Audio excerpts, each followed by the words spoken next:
Baik, bismillahirrahmanirrahim. Assalamualaikum warahmatullahi wabarakatuh.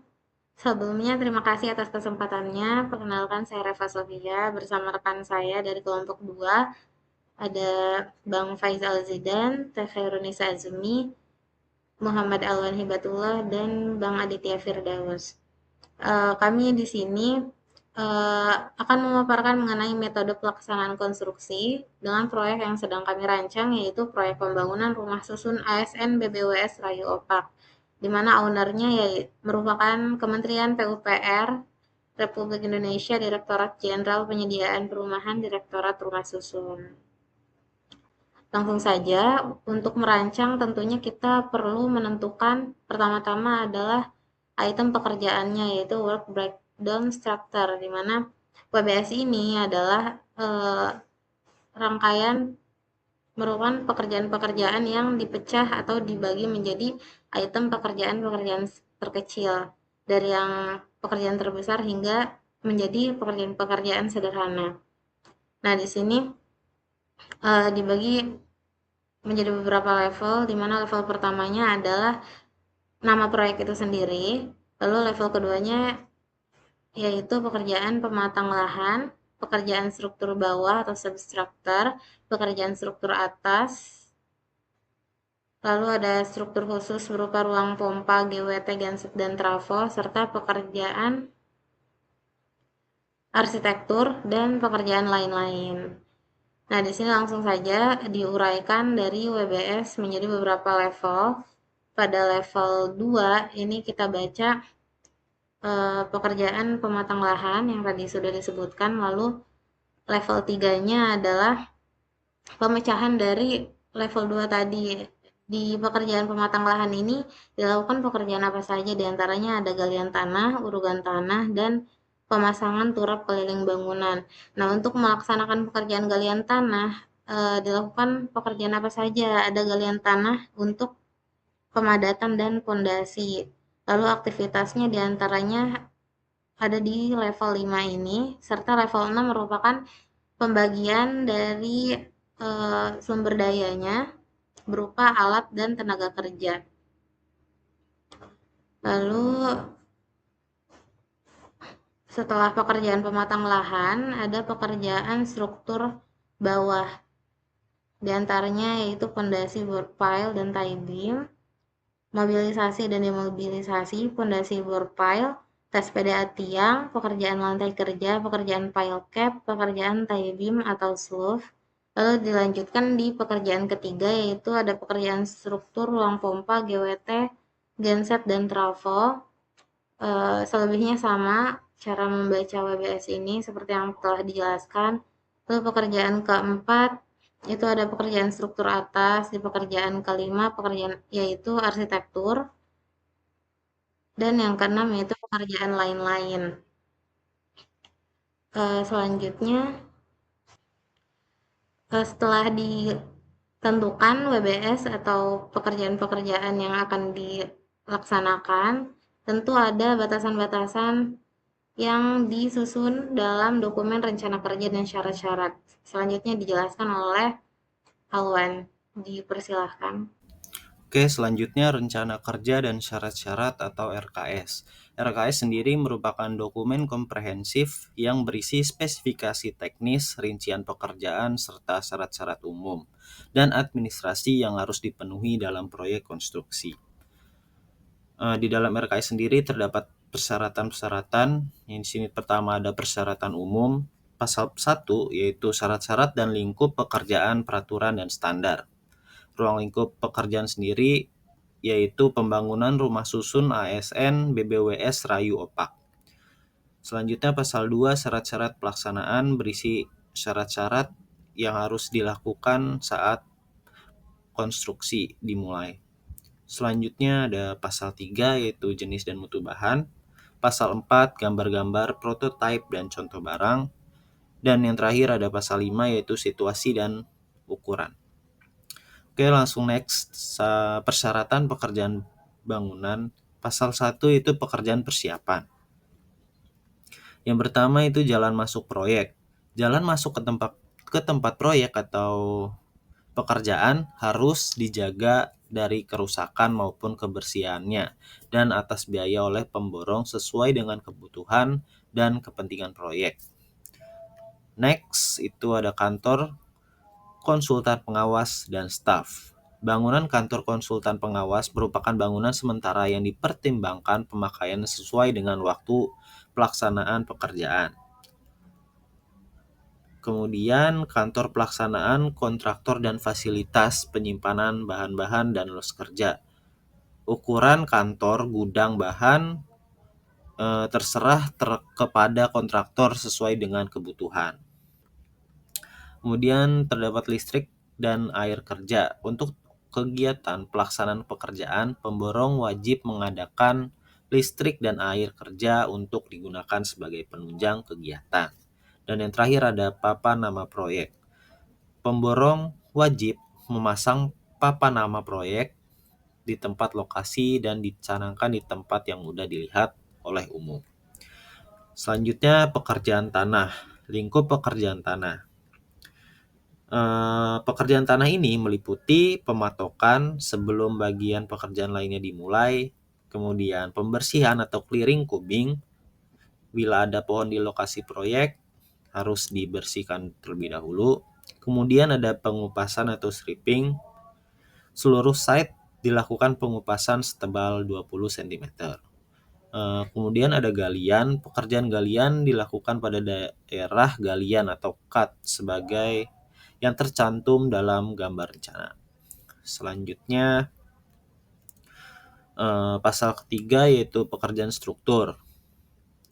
Lingkup pekerjaan tanah. Yang pertama itu bahan dan syarat pelaksanaannya. Kemudian ada bahan beton dan syarat-syarat pelaksanaannya.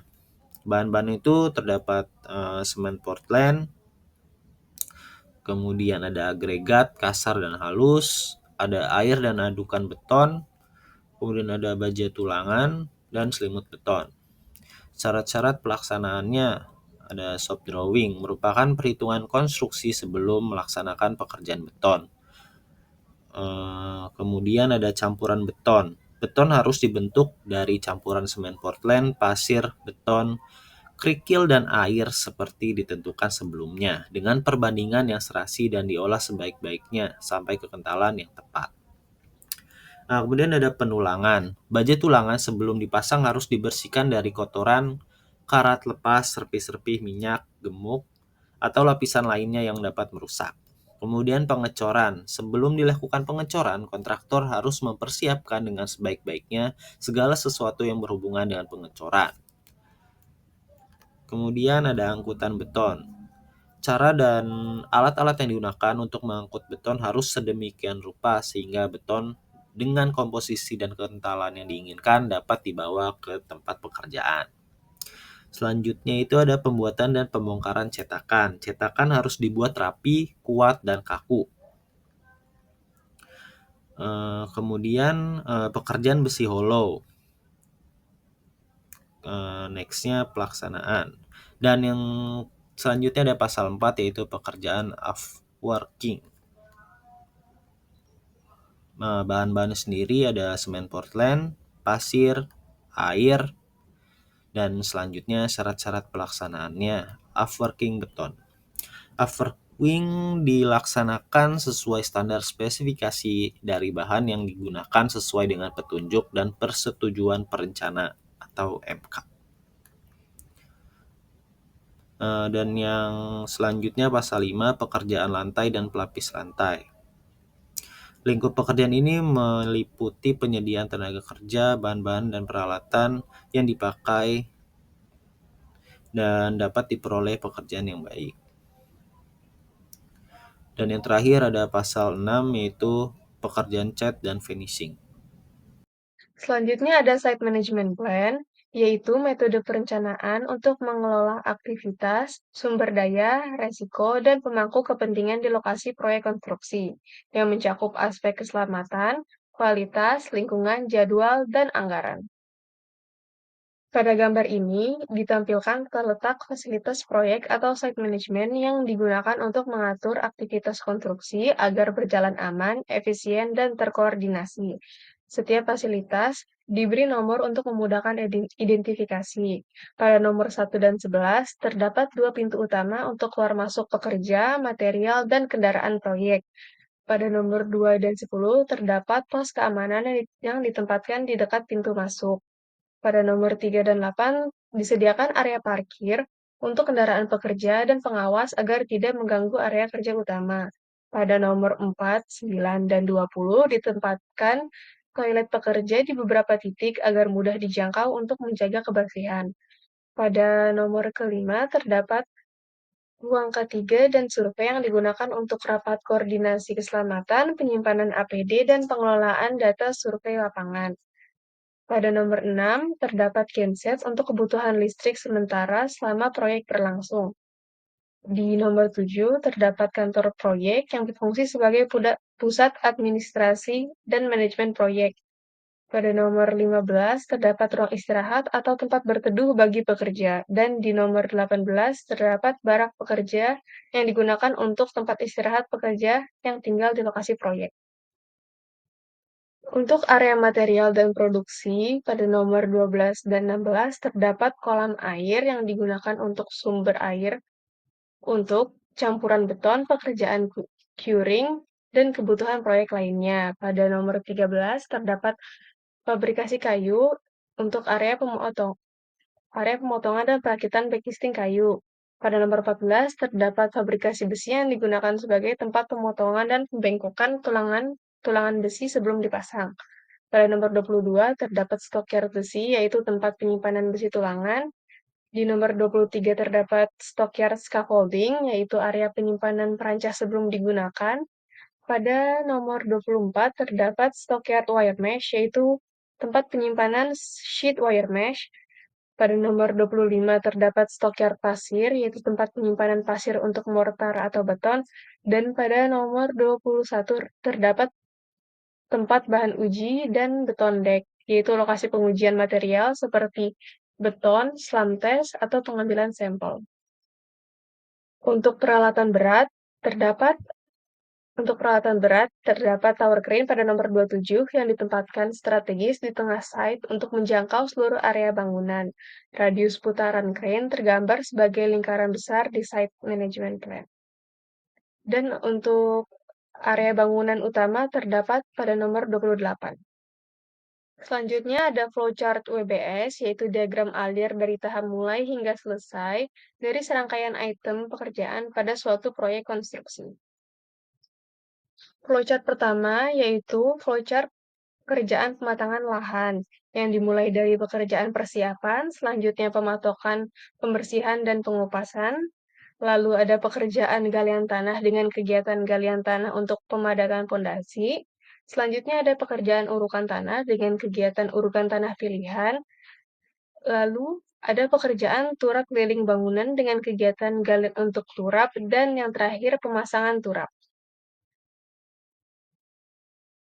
Pada flowchart kedua, yaitu pekerjaan struktur bawah, menjelaskan proses pembangunan pondasi serta elemen pendukungnya, yang dimulai dari pekerjaan persiapan, selanjutnya ada pekerjaan pematokan, lalu ada pekerjaan pondasi bore pile dan tie beam atau sloop, lalu ada pekerjaan mobilisasi dan demobilisasi, selanjutnya ada pekerjaan pondasi bore pile, lalu setelah itu ada pekerjaan tes PDA tiang,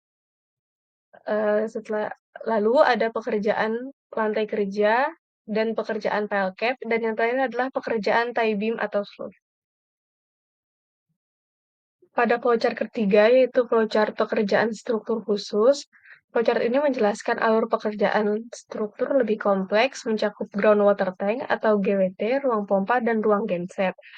Dimulai dari pekerjaan persiapan, setelah itu ada pekerjaan pondasi tiang pancang dan tie beam untuk GWT, ruang pompa, dan genset yang meliputi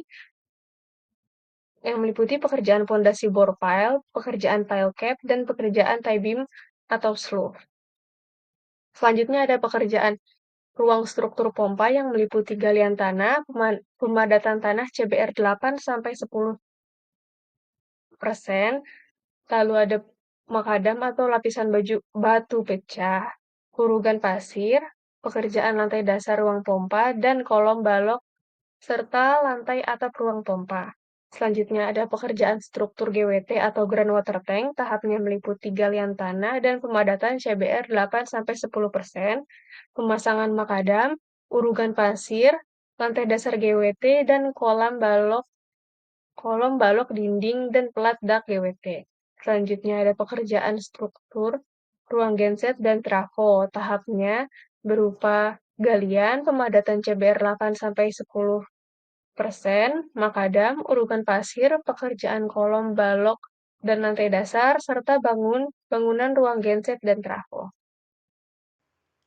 Selanjutnya, flowchart pada pekerjaan struktur atas, tentunya menyesuaikan dengan WBS yang sudah ditentukan tadi. Nah, pekerjaan struktur atas ini dilakukan mula-mula yaitu dengan persiapan, lalu penandaan titik koordinat oleh surveyor, dilanjutkan pekerjaan kolom. Pekerjaan kolom ini diantaranya melalui tahapan pemasangan tulangan, pemasangan bekisting, dan pengecoran. Lalu setelah pekerjaan kolom selesai dilanjutkan pada pekerjaan balok, di mana alurnya sama yaitu pemasangan tulangan, bekisting, dan pengecoran. Begitupun dilanjutkan pada pekerjaan pelat dengan pekerjaan yang sama juga, dan pada pekerjaan tangga juga sama eh, tahapan-tahapannya. Hanya saja yang dibedakan adalah bentuk strukturnya. Nah, selanjutnya alur diagram pada pekerjaan arsitektur. Setelah pekerjaan struktur selesai, meliputi yang sudah disebutkan tadi, maka dilanjutkan dengan marking. Marking ini digunakan untuk pemasangan dinding.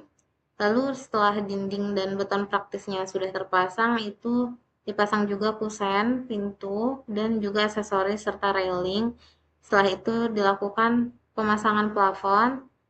Setelah plafon selesai, dilakukan pekerjaan lantai, pekerjaan utilitas yang menunjang fasilitas bangunan seperti CCTV, APAR, dan lain sebagainya.